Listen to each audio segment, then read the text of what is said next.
Welcome to God's 5 Minutes with Pastor Ed Wilson. Reach him at GodsFiveMinutes@gmail.com. Now, here's Ed Wilson with God's 5 Minutes. Hello, friends. The law of Moses commanded concerning the broad land of inheritance God gave to the Israelite nation in Leviticus 25:23. The land shall not be sold forever, for the land is mine, for you're strangers and sojourners with me. This is language entirely foreign to our American way of thinking, with its emphasis on the rights of individual ownership and private property and our constitutional separations of church and state. This law has antecedents in the doctrine that the Canaan land was originally divided to each of the tribes and then to each head of household within the tribes by lot, with the roll of the dice essentially determining the present and future occupation of individual recipients. Jewish families were meant to keep their land as a part of their heritage as sons of Abraham, and thus numbered among a people favored of God with special benefits and protections. Beyond that, this law explained that even with the lot, each individual landowner was in reality a steward for this specially chosen land God claimed as his own. As a further demonstration of this condition, the law declared every 50th year as a year of Jubilee, in which each plot of land, each farm, each vineyard and olive grove was to revert to the descendants of the persons to whom it had originally been given. The Israelites were all brethren, descended from a common ancestor, and God used this means to partly level the mountains and valleys of wealth and poverty that develop over time in any nation. What a beautiful welfare system! It did not simply hand out checks on other people's money. It restored to family members what had originally been theirs. Rather than distribute raw cash, it provided a way for a poor man to again begin earning his own livelihood. God, by asserting his prerogative to maintain the land as belonging solely to him, caused even the people to whom he had given it to in reality be tenants and stewards of that property. The concept was repeated and shown many ways in Israelite law and religious practice.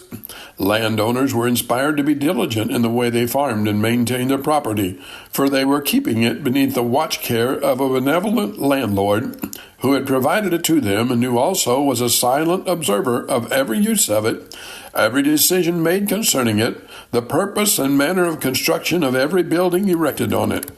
It was a part of the Hebrew farmer to prepare the soil and plant the crops in their season, carefully weed out the thistles and weeds, prepare storage for harvest, and bring in the wheat when the golden harvest moon lighted the waving stalks.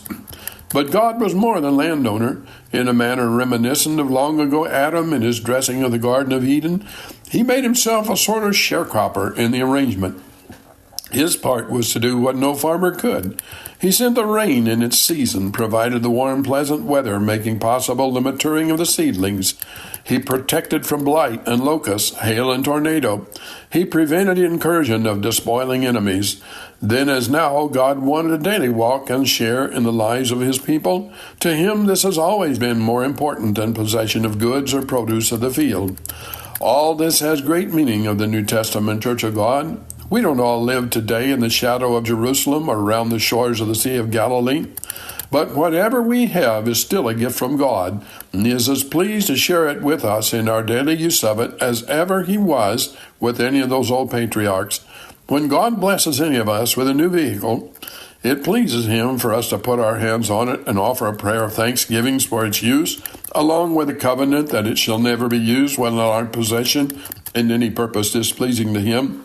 When we take our daily bread, he is pleased for us to pause a moment, return thanks to him for caring that we are hungry enough to make dining possible.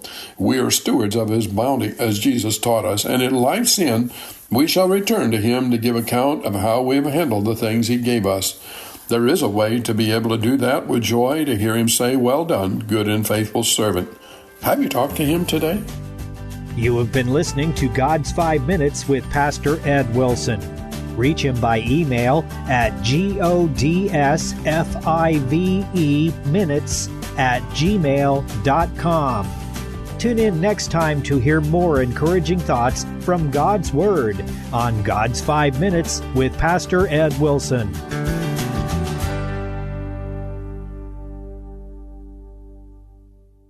Are you a Christian who likes to read? If not, there's a whole world of Christian publishing out there that you're missing out on. I invite you to check out the Author's Corner podcast, where I talk to the latest Christian authors each week about their new book releases and what's coming next.